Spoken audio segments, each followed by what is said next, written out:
It's spring, at least here in Southern California. My mango tree is blooming, and the yellow daisy bush is blooming. Life is beginning anew. But this specific one is for gay men, especially white gay men, although I'm sure that other people who are marginalized it'll resonate with you too. But this one is specifically for gay men because not a lot of gay therapists talk about our issues from a social justice perspective. I work in mental health, remember?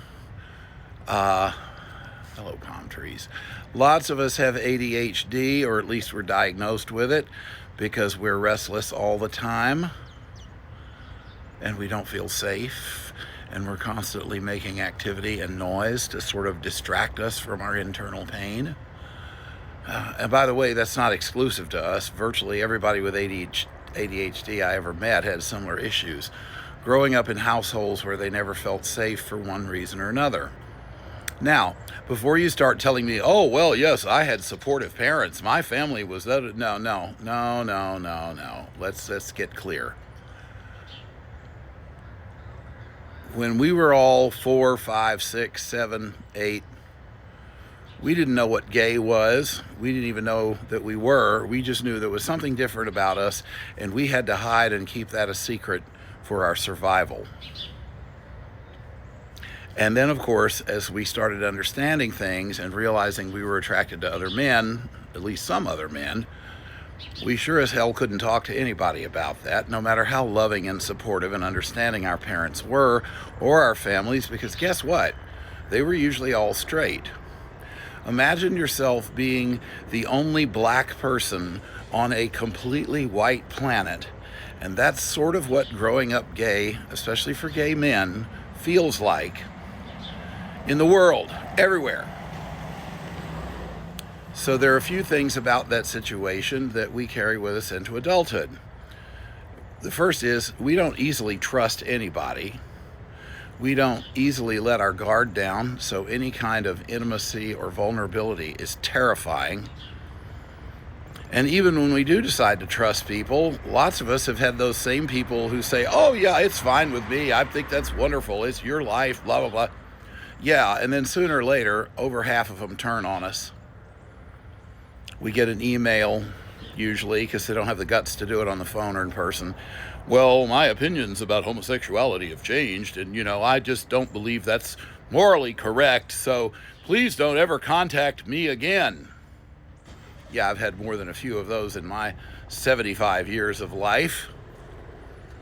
So, I want you to consider that if you're in any kind of mental health treatment, even if you're not gay, but if you're a member of a marginalized community or even a not so marginalized community, if you're in mental health treatment, a significant component of what you are dealing with has to do with social justice, has to do with never feeling safe as a child, emotionally safe.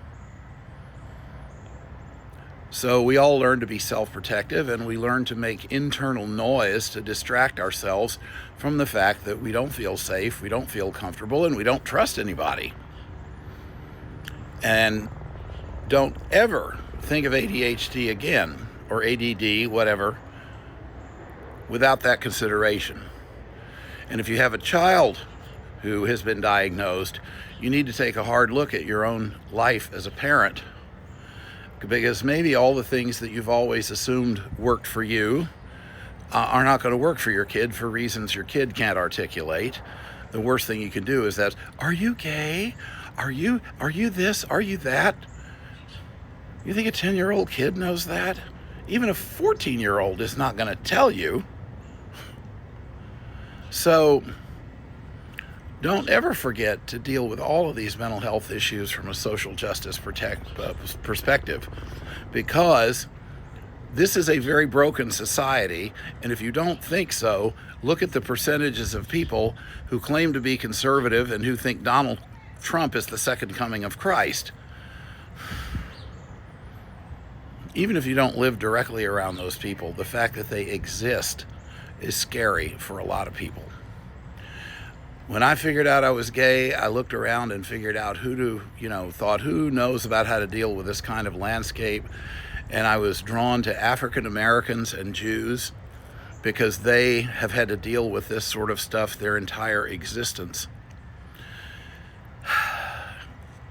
So embrace black writers, especially black women like Maya Angelou and Toni Morrison and Sonia Sanchez, and understand that our violation is ongoing when we're children, and the price we pay for it and the damage it does to us inside, and then figure out what you're going to do with that, because I suspect you're tired of having, quote, ADHD all the time and or being depressed to the point of suicide. Been there, done that. My mother said something once, and it's true. By the time you figure out how to live your life, it's almost over. I was lucky. I got into therapy at 19, so I got a head start. And then that's why God called me to this profession, so I could share it with others, and I hope you enjoyed this video. And as some Christians would say, have a blessed day.